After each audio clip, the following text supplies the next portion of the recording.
시청자 여러분, 안녕하십니까? 5월 26일 금요일 서울시의회 플러스 시작합니다. 첫 소식입니다. 은퇴 후 인생의 새로운 전환점을 맞은 분들을 위한 곳이 있습니다. 바로 서울시 50플러스 캠퍼스인데요. 지난해 4월에 설립된 뒤로 50플러스 세대들의 인생 2막을 준비하는 공간으로 자리매김하고 있습니다. 네, 서울시의회 김선갑 운영위원장이 이 서울시 50플러스 캠퍼스와 재단을 방문했는데요. 앞으로 50플러스 세대들을 위해 함께 지혜를 모을 것을 약속했습니다. 서울시 50플러스 서부 캠퍼스에서 진행된 50플러스의 시간. 혼자 하기와 같이 하기의 차이를 주제로 강의가 진행됩니다. 혼자서 시간을 보내고 깊게 들어갈 수 있는 사람은 다른 사람과도 함께 풍요로운 시간을 만들 수가 있습니다.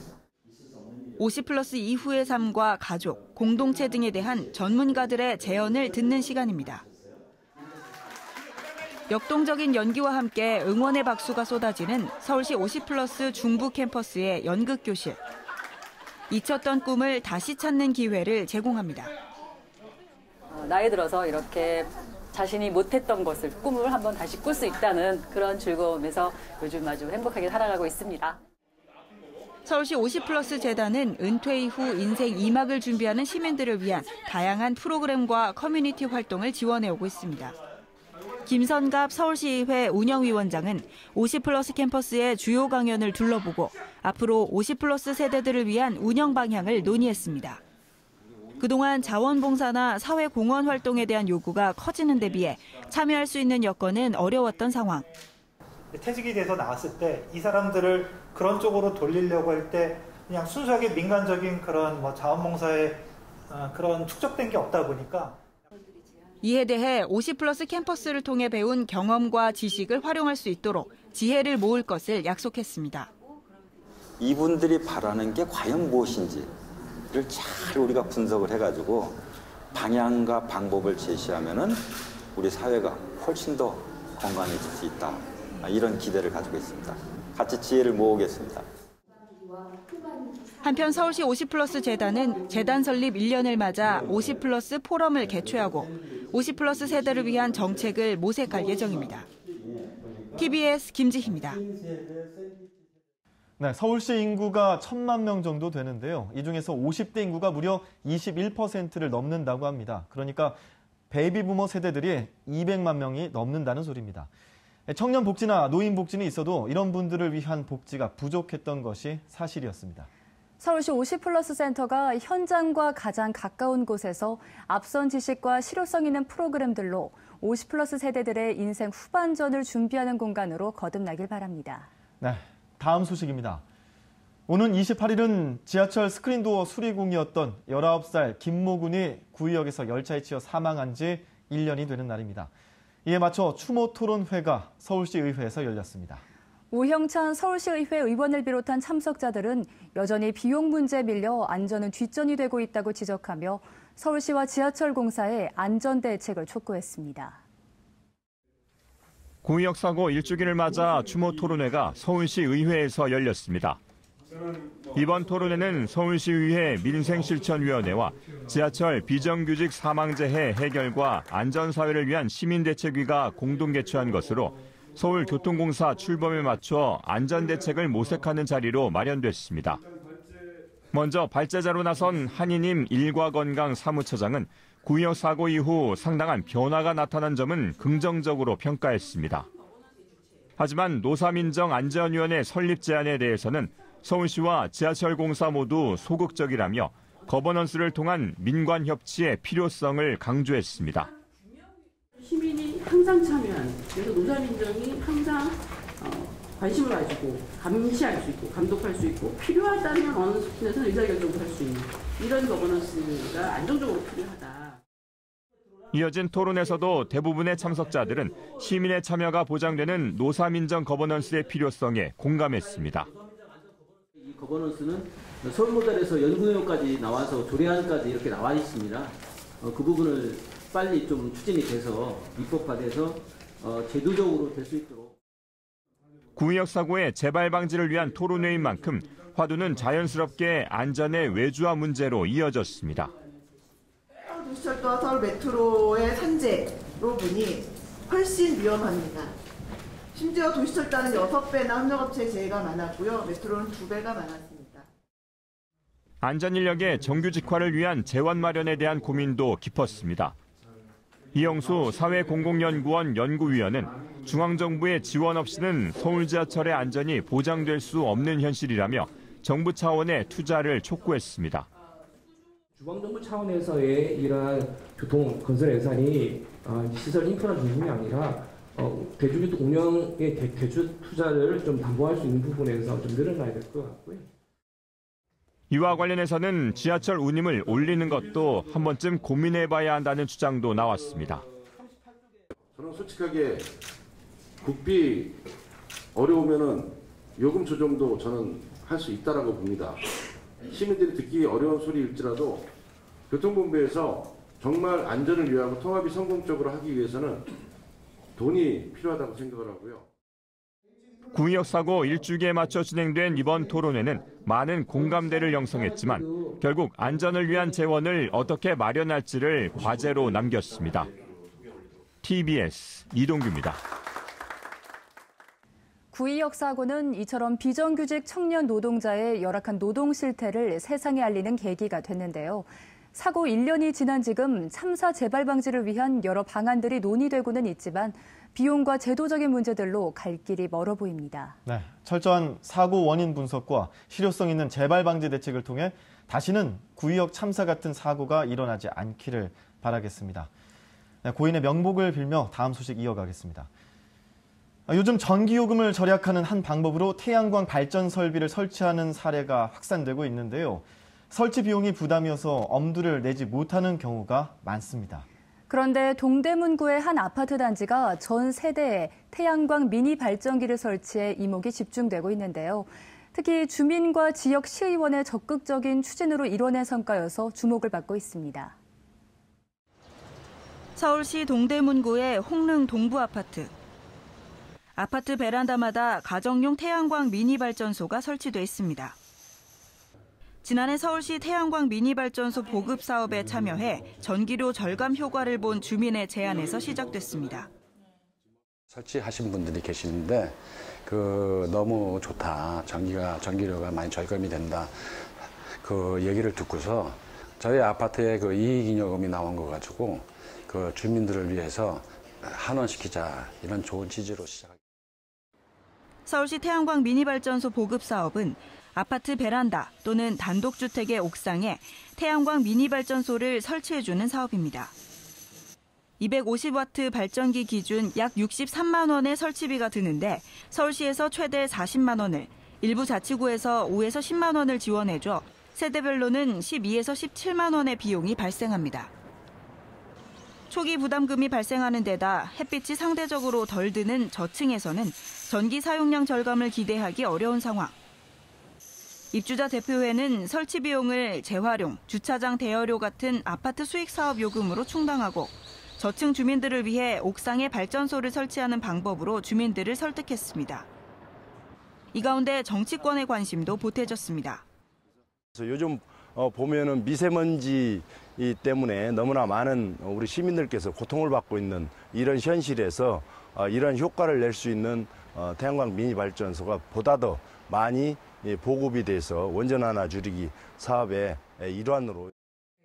결국 주민 동의를 얻어 5월 말 전 세대 설치를 앞둔 가운데 이미 설치한 세대에서는 크고 작은 효과가 나타나고 있습니다. 전기 요금도 많이 절약을 할 수 있고 사용량도 많이 줄이는구나 하는 거를 우리가 이 사용량 수치만 가지고도 막 보여지는구나 하는 생각을 합니다. 서울시 통계에 따르면 미니 발전소는 전기 사용료 절감에 더해 3년이면 초기 설치 비용을 회수할 수 있어 앞으로 친환경 에너지에 있어서 태양광 미니 발전소의 도입이 더욱 활발해질 것으로 기대됩니다. 서울시는 11월 30일까지 120 다산 콜센터를 통해 설치 보조금 신청을 받는 한편 서울시 아파트 에너지 절약 경진대회를 통해 에너지 절감에 노력하는 공동주택에 대한 인센티브를 지급하는 등 시민들의 참여를 독려하고 있습니다. TBS 김지희입니다. 태양광 발전 설비 설치는 전기요금 부담이 완화되는 경제적 효과가 있을 뿐만 아니라 각 가정에서 소비하는 전기를 친환경 햇빛 에너지로 직접 생산해 에너지 절약 효과까지 있는데요. 네, 시민들의 적극적인 참여와 정부의 실효성 있는 지원으로 친환경 햇빛 에너지를 만드는 태양광 설비 설치가 더욱 늘어나길 기대해봅니다. 네, 계속해서 다음 소식 이어가겠습니다. 서울시의회 전시실에선 시민들이 누구나 쉽게 들러 다양한 전시를 볼 수 있는데요. 이번엔 조금 색다른 전시가 마련됐습니다. 이혜경 서울시의회 의원은 이번 전시회를 통해 시민들에게 조금 더 새로운 작품들을 선보이는 기회가 될 것이라고 말했습니다. 화려한 도시 위에 핀 커다란 모란꽃. 사람들의 염원과 노력이 모여 이뤄낸 결실을 꽃으로 형상화했습니다. 수많은 사람들이 다 함께 하나의 꿈을 쫓아가기도 합니다. 정선희 작가는 우리 사회의 갈등 없는 상생에 대한 희망을 작품에 담았습니다. 함께 전시를 연 장윤진 작가는 사람과 자연 사이의 공존을 그려 넣었습니다.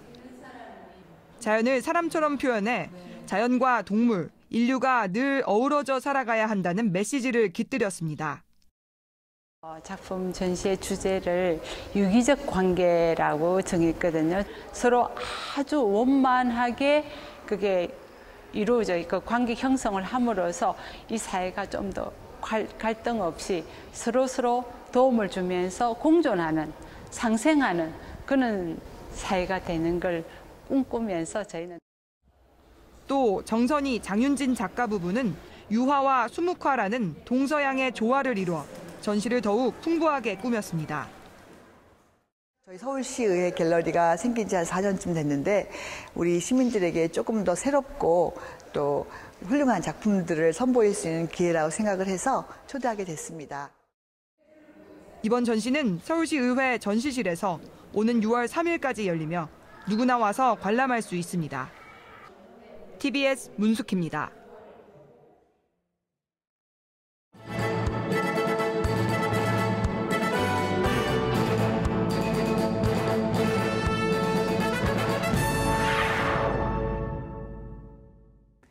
여름철 휴식 공간을 늘리기 위해 설치한 물놀이형 수경시설이 제대로 관리가 되지 않아 시민들의 건강과 안전에 위협이 되고 있습니다.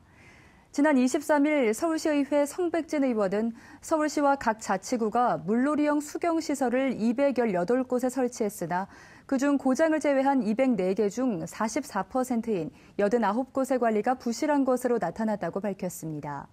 수질 관리가 안 된 89곳을 보면 수질 기준을 초과한 시설이 전체의 6%인 12곳이고 수질 검사를 횟수를 위반하거나 한 번도 하지 않은 곳이 76곳으로 조사됐습니다. 성백진 의원은 수경시설의 관리 소홀은 여름철 강력한 전염병인 레지오넬라증을 유발해 시민들의 건강과 안전을 위협하는 무기가 된다면서 수질 관리 강화, 이용자 준수 사항 개시 등 안전에 최선을 다해달라고 말했습니다. 서울시의회 양준욱 의장이 지난 22일 서울시의회 입법법률고문 위촉식에서 새롭게 임명된 11명의 입법법률고문들에게 위촉장을 수여했습니다. 입법법률고문은 시의회 의원들의 조례 재개정 시 상위법 저촉 여부와 법률적 해석, 의회를 당사자로 하는 소송 수행 등의 직무를 수행하며 임기는 위촉일로부터 2년입니다.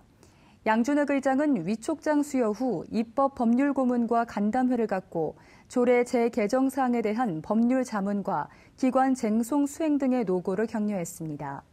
이어서 양 의장은 시민의 안전과 행복을 위한 다양한 정책이 실현될 수 있는 정책의회를 구현하기 위해 최선을 다할 계획이라며 전문적인 법률적 식견과 풍부한 경험을 바탕으로 적극적인 조력자가 되어달라고 당부했습니다.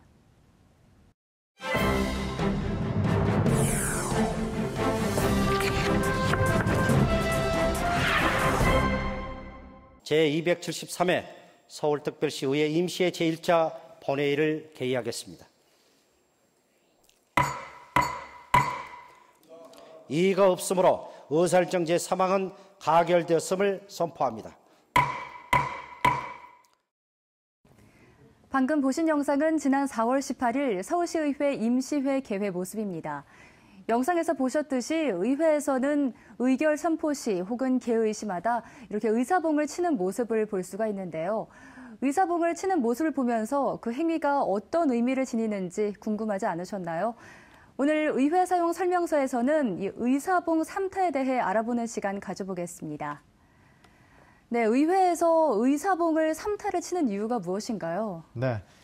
자, 보통 의회에서 이 회의를 할 때 회의 주재자의 방망이 소리로 시작해서 방망이 소리로 끝난다라고 해도 과언이 아닌데요. 이때 쓰이는 방망이가 바로 의사봉입니다.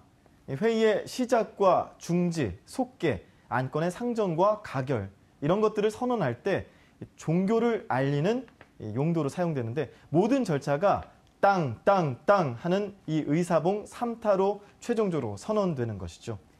네, 그렇다면 의사봉 3타를 하는 것은 실례로 어떤 법적 효력이 있는 건가요? 그렇지는 않습니다.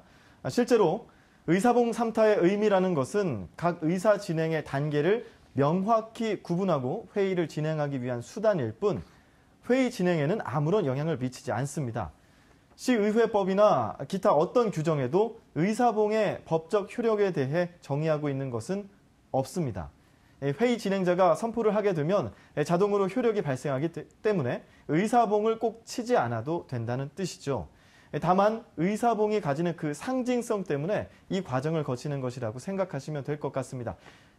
가끔 국회에서 어떤 가결이나 결정을 막기 위해 회의장을 점거하고 의사봉을 뺏거나 감추는 모습을 가끔 보셨을 텐데요. 의사봉이 그만큼 상징성이 크다고 보시면 될 것 같습니다.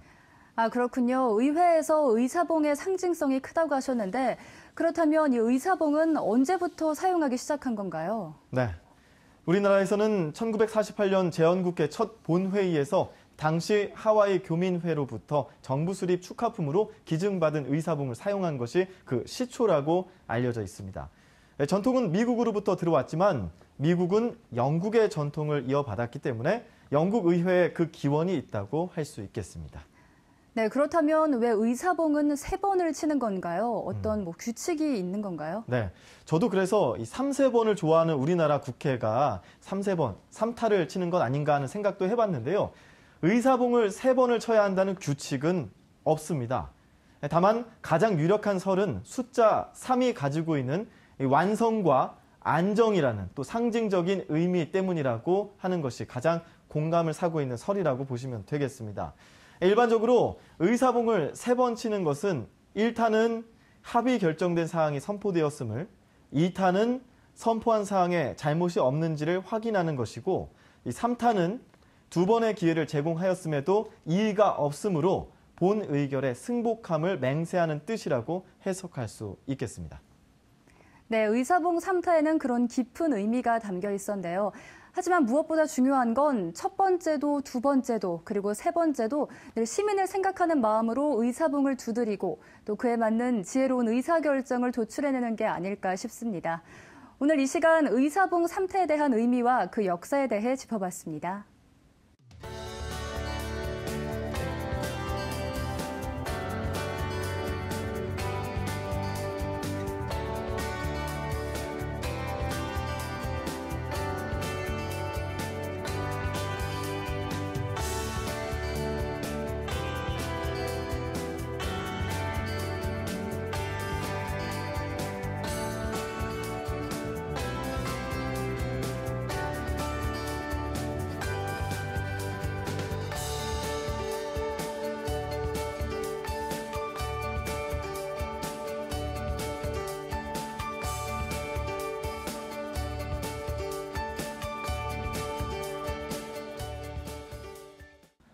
서울시의회 플러스 준비한 소식은 여기까지입니다.